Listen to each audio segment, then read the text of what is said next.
Yebeko yenim on 24-hour economy.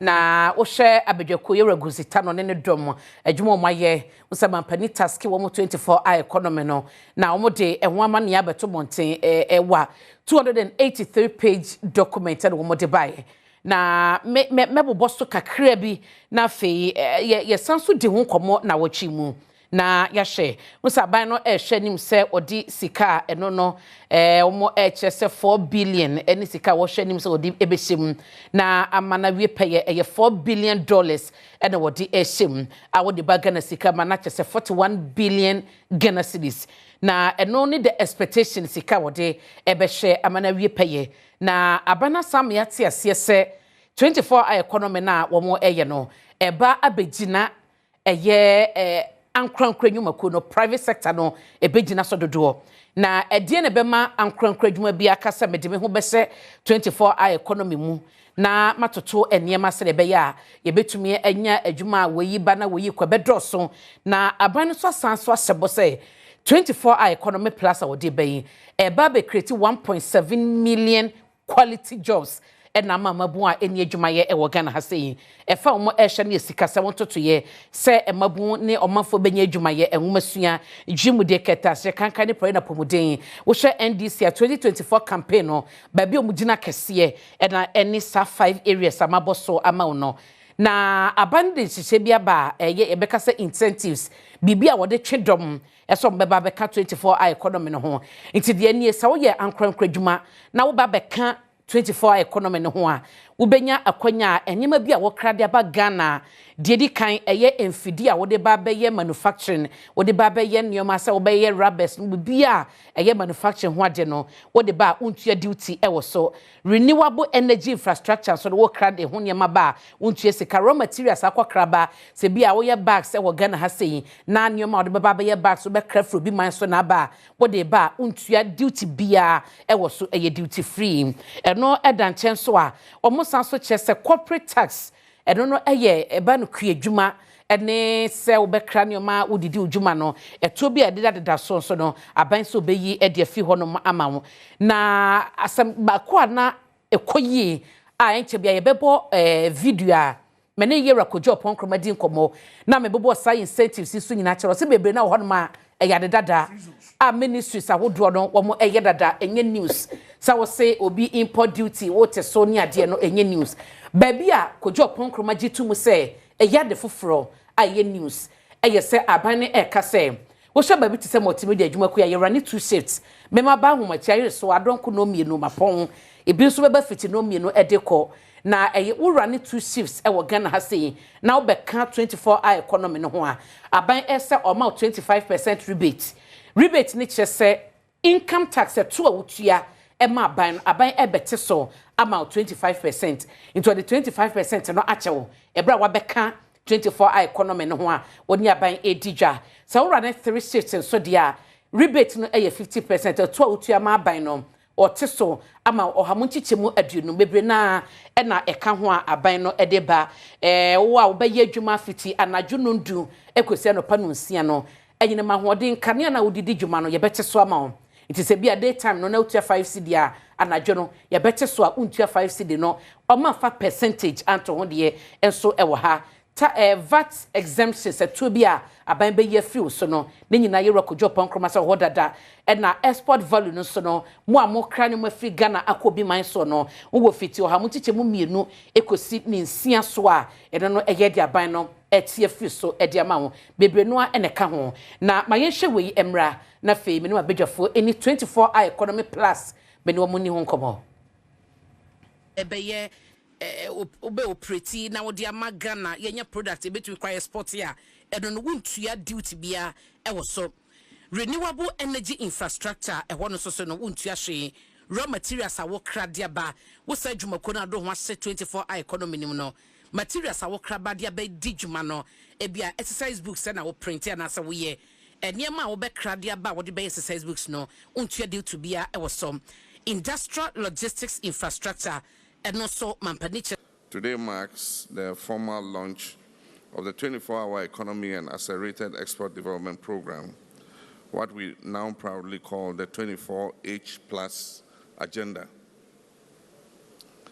This is more than a policy initiative. It is a national reset, a bold strategic shift to unlock our country's full productive potential. Today, we reclaim our founders' vision of a self-reliant, industrious, and inclusive African nation that works with organized creativity and ensures prosperity for all. So what are the origins of the 24H vision? The vision behind the 24-hour economy and the Accelerated Export Development Program was born from reflection during and after my previous term in office. Between 2016 and 2020, it became increasingly clear that Ghana, like many African countries, is trapped in a model of unequal exchange. We export raw materials and we import refined finished products.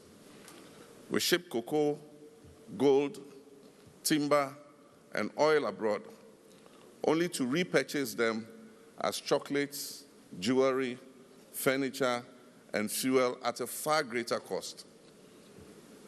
This model does not serve our people. It has never served our people. It generates foreign jobs, it fuels foreign economies, and funds foreign healthcare and education systems.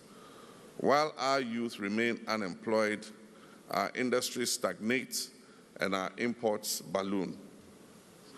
We had laid the essential foundation then for energy infrastructure, for roads, for ICT systems and human capital investment. But we knew that we needed to go further. And that meant we needed an integrated, bold, and coherent approach that dismantled the silos of past policies. The 24-hour plus program is that collective answer. And so we've moved from slogan to strategy today. In 2020 and again in 2024, thank you. In 2020 and again in 2024, the idea of a 24-hour economy captured national attention. It became a slogan of hope, a symbol that change was necessary and that it was possible. Our task now is to move from vision to implementation, from aspiration to action. This launch is not the end, but it is the beginning of a massive national mobilization. Running 2 shifts, any 3 shifts no. 2 shifts no, 25% rebate. They can rebate na just sika e wose utua na eto a e wose utua e ma ban no wo de emu ohamunchiche mu adunum 25% no e do no ode obe ye free so ama ho ahan wo e wo ho eno ye on the corporate profit and answer on salaries and income tax on income tax rebate and mo run 3 shifts no so no e 50% rebate into some multimedia ye qualify say ye 3 shifts me ba ho mache aye so a no mi no mapon e bi mu so beba wia atoma kosi enyime no ye 2 almost some ye 3 shifts e kwa na dwene nyina no e wo 50% rebate baby a na me wo interest yo mo so a eba no electricity tariff no a so we adwuma 10 p.m. ekosi 6 a.m. No so there is a reduction e wo so a nyina mahoden bu anka obetua no empanyefo ate so by ahe. Yes, measure percentage, about see until no before some get to that point, baby, I bedrew any okay, until you or say your targeted VAT exemptions and a time of use electricity tariff 10 p.m. to 6 a.m. I don't in fact on my percentage until we are going forward, no, you probably fed you binya or more 2 to 6% export value rebate for exporters into more cranioma at Diaco Obi my sono. 2 to 6% export value rebate and also no aban edibema oma enonis incentives are aban ediba na aya kono se wo yadwumako a wo do ho be 24-hour economy ni mu me starting feed audi can boy no import duties on machinery for manufacturing sure. And the Oko Trade Ministry now BC factory now wo crap machinery at the ababa factory no adwuma na se wa register go through the processes you qualify for this. Ewo hodom nya side for free beba say what register say ne what register go through the processes omo processes wo ho say opese we import machinery e de ba be ye infidijuma e wo krom ha say ya your process I go through ade we say obenya dada Under 1D1F no, na say all the raw materials, eba ababe o factory ho adwuma. Now I register under 1D1F, you certify under 1D1F out to me the buy. You tax exemptions mom e parliament dey be. You know many for you and the parliament say omo pene ma yenye sa tax exemptions no ato forcing. Na sa tax exemptions no e sika wo say core budget ni mu. Te ade na say ska no ye dey ma ankrankra adwuma. Omo gina ho ni yetwa so sa say tax exemptions on raw materials. Omo empene and they be no more consem industrial logistics and only machinery in the difference be na and I make us a trade ministry na say oh kwako kram fidie dia ba be adwuma okroma say now I register now go through the processes ubenya sa exemptions we say near very interesting and novel yes Enti wo share baby o kase de ye interesting novel asa de foforo the shift system ya ban no e dia ba ma me hyase wo nupe no ho say 25 economy is NDC for so ya asem kase last year general election nim de modia ban according to Kojo Ponkroma a former minister of information works and housing say de ye niwa shift system ni rebate enti so a motie to so bibia anya wanwa biem enti no dede bebre no Ekusi he. Sorry. Enye Kojo Ponkroma eka no na yeti be mpensu yi. Nia omampanyia Ghana for the 2 ahye ne nsa okae no eho na yemfa ya adwen ko. The work of opposition. Say bibia obey bia no. Say even iba na wodi eduane man krampo say o criticize. Nti udi wadwen ko di omochi a. Ni ese wo ye bo omanu that you'll be arguing with people who have nothing to offer. To more opposition, one and another. And one and another in opposition. You see, 1D1F. It was just a slogan.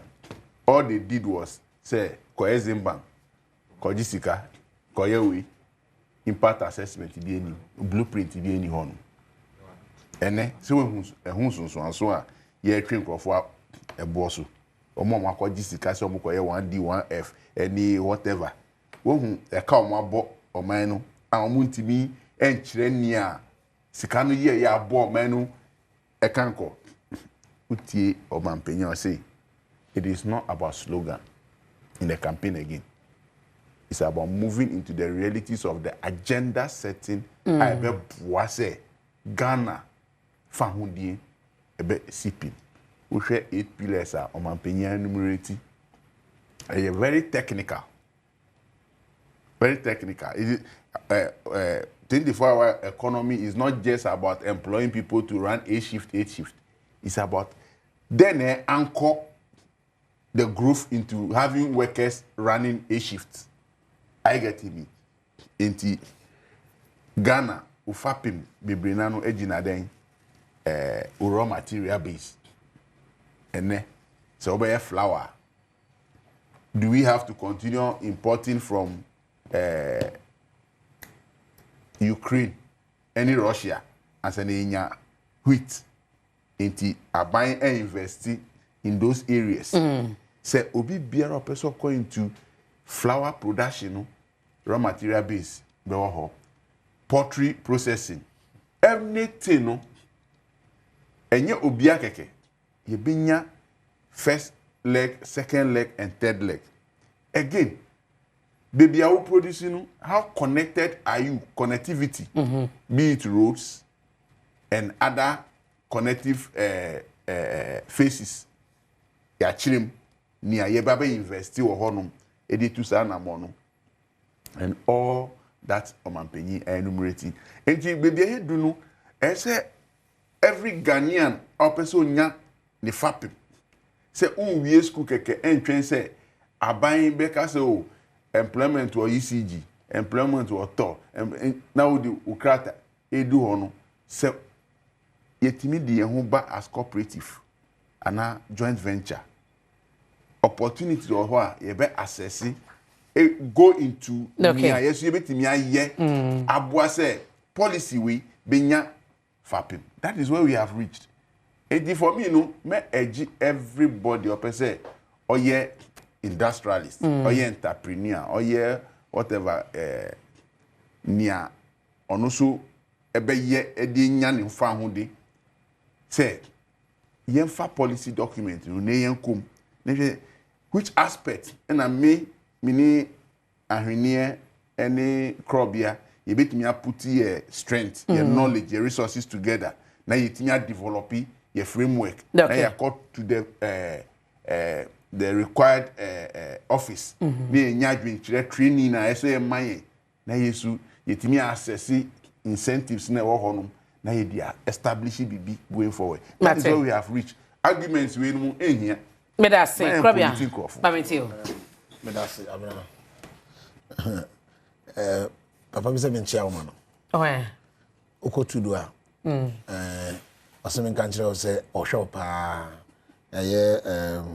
secrets from shop na show secrets clothings wo GT Pang no opposite Tony ne offer me catch them say they be call that no mama ma tops a wo be hihye na wo dey aba betena ha be da say na abena onim no kro wo ne say anything bia an agenda bia e seek se be create job opportunities for mabunu regardless of amanyuko e wa ban mu effort was will be a support because at the end of the day or how can see back up ye mai e wa ha unemployment what you say na me beze me ka chiri ni Anthony say the role of opposition party ne say obetwa toro na ade ne papa kora wo say enye ebia omo ndc wa oppositions ana no me ba MPP de won make us am ka say MPP yen ye rule ni say be ma responsible opposition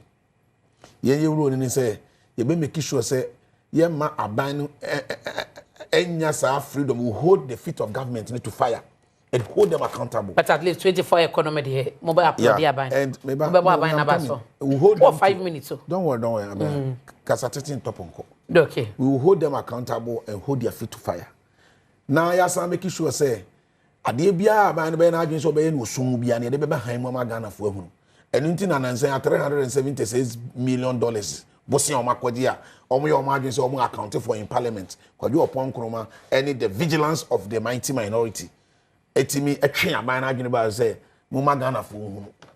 That is what opposition is about. No they are not in China. You see, I'm glad kwadi video na o boy no the video no ema expression of the bia me pesa make bia aban we na aye no say ai pentimamento so ni pentimamento me too ha pentimamento ne say dan da esi ho na wa ba no abetete akado afa ho owi anu atodi wa ma ne din fufuro enanu ya no mo so ma kolonche de efre na adwuma wura no nyina no eye nip sika da ho adwuma wura no they could not even tell us the new policy initiative no mo de aba no this is how they intend to sustain the program ekon be fa so anya hu sika nie kofuo kofa eye NYEP ba ye no what try yen say sika as part of sustaining the program ye kola talk tax ye better futuo bi near their support home ye better percentage be from get fund fund go aye tu no ye better percentage be near their bo futuo ama jumaku no the 24-hour economy policy ya omo kan ho asemi now it appears that they want to even shift the focus enya no omo ma ga na mabunu ni mabawa eti ase omo ka tire yen say 24-hour economy no ye 3 shifts e mo de yenyum meboa doctor abena omo say ye 3 shifts 3 shifts in say 3 shifts in say oh me ba dia mo ka tire yen na ye pese remind them of dia mo ka tire yen 3 shifts in say in the Ghana Revenue Authority, Ghana Commercial Bank, Ghana Post, Ghana Water Company. So our current staff population is 400. More than 800 baba become in a sense say the first 400 no kwa adwuma na bo awia 12 and a 2. Na omo 8-hour shift. Na abena omo pon. Omo pon a na another 400 na samba. Almost by 8-hour shift ni we are no mapon.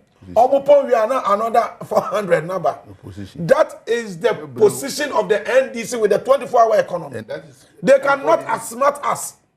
And so as a regional organizer, me assure say CVs are going to be nyeketwa.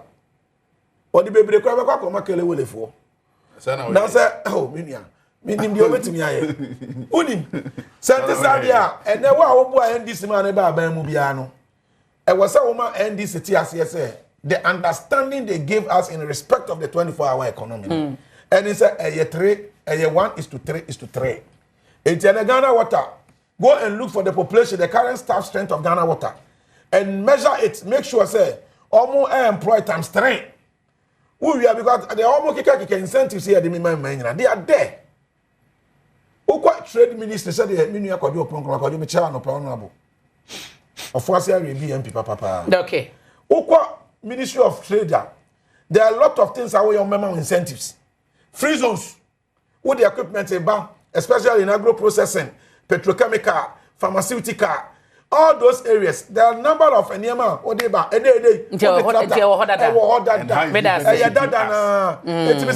the benefit?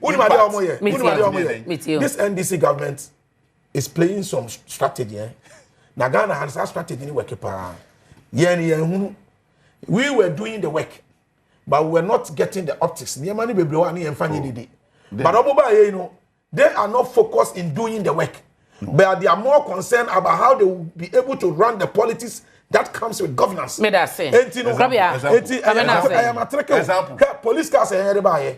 I get police phone. Normal police cars are here. And I'm going to and I'm 24-hour economy. And you can't baby. Na police car be tremu police car oh pickups be na ma 24-hour economy mama 25 economy we be body to ma 5 I serious ye bibi onya hwe me da say we be kasa che 25 economy incentives are buying dia ba eni say e wo dada eni ho dada ye de bia be ka ho eni hu nkomudie at the end ye be ka say policy aban launching what expectation wo ho say abra am say the amayofo nmi enu nyina eka no 24-hour economy no I think say it's a good thing say woto ubabadin na kwala ni nyini no so obefa din fufura eyo no ankasa na epe enie say 24-hour economy no yen ye famu ha say Ghana for no emi say yaye adefufuro kakra but se wo call abuchire no mu na so ewo ho so enunti na ma Ghana mabunu binum eprese omubekọ amanone na omakopa adwuma etimi ma eboama adwuma ebuso so tiase ha but me feel say kanfo bu baby say ufiti prekope eposia fantastic moja na eba I feel say complications were 24-hour economy and which government ya or they introduce no they bano NDC government no there was a utimi enyabre kakra na all CC no mabi dedi kan no eye sikasem so me feel say 24-hour economy na eye enye aban kwa amane bi a wanya na emom no ankranko nnwumaye te se adom enom ne na sefo peace fm yi enso amane bi a ebeba omoso wo hwa anunti na ban yese incentives no se wo hodada se ni ho no 24-hour economy no enu so benya ne de the moment a obeka se wo ye 24-hour economy nko ade ene na chese sa incentives no I was so benefited. It was so benefited. On Sakambi. Exactly. Now, say you know say Adom broadcast 24 hours. Yes, sir. Yeah. But they be dra na dwa. Enipa ba ko mienu bi. Na e bia wa set the obonyum no wa set the computer. No ape ba bia chia ne ho ato na che say computer no be bonyum no about 2 hours, 3 hours. So no issue of productivity anymore. So it is here. Because programs be a moye no daytime.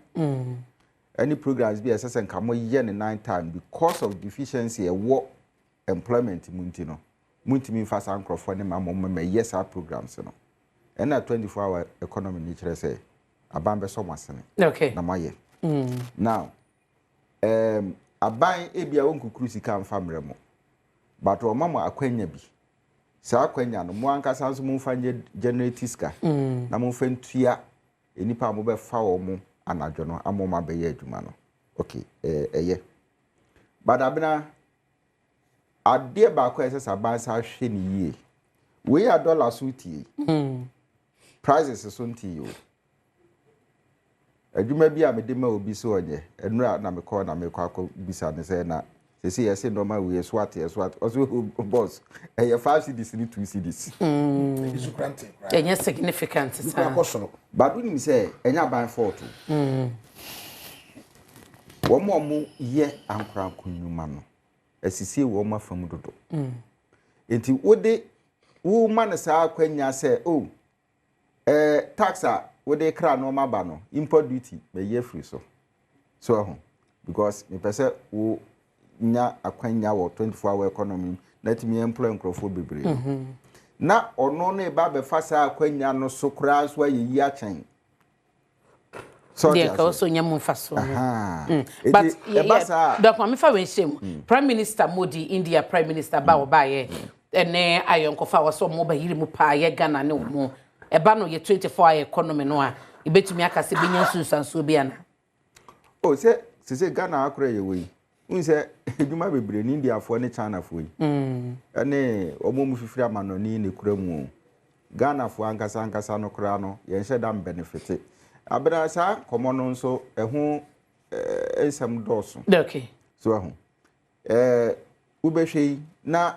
24-hour economy ye bai China fo ne India fo ne Lebanese omo na omo ba bedi aboso na Ghana ni a wo hia sika e de beye poultry farm etimi afa workers e bia enipa du e no form daytime ne offer enipa du enso so anadwo a onya sa sika no onya sa mwa no so ye hwe ehoni ye na esa akwaye empapamu nchichemu we ye me party ba we nya me party ba enti sika bi kura na e bia ban twa to wo se ekono ebekọ party ba bi nchen na afi ade ebechin na akwakoye buachi bidin wa nhwe yi a NDC aban be free so no na 24-hour economy no enye se President Mahama wa fesika anku sika bi ese so de kosa 400 million 41 billion Ghana cedis 41 billion Ghana cedis e bia ni nyina akora mo se de bia beka wa mana ba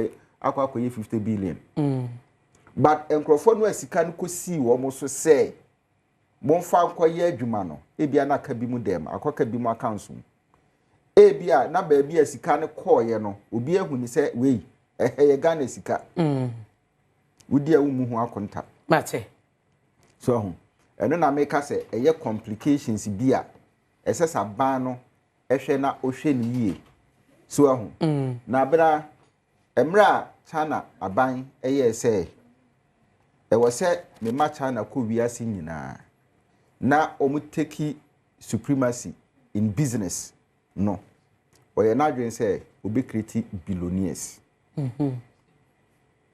ampa wo hwe the billionaires starter China fo wo mu pa so sonkrofo asen se ka na apese wo ya so wasen ebo dwetiri e ma banks any consultants e handle for Jack Mamu so ti ase aha yenya ya boboa no hayi Nigeria etimi edinkrofo bi ti se Dangote no ne nasefo yi abebawo Ghana de ne ye de bia na akoye NDC MPP so ho na obeti aban bi free so ayesi we ye confirm etuko ye ka se yekodu anua ye kwa akodi ye disika na kwa akoye kenke party e de agoro ne edi ni sa no so ho na de bia no sabi mpredua se o yache kokuo ni apam atade kama ahye no ni ya kan du ya hyem okay yes we nipa Doc. Mama na say Dr. Bernard Tutubu ahene na wote ne ka no.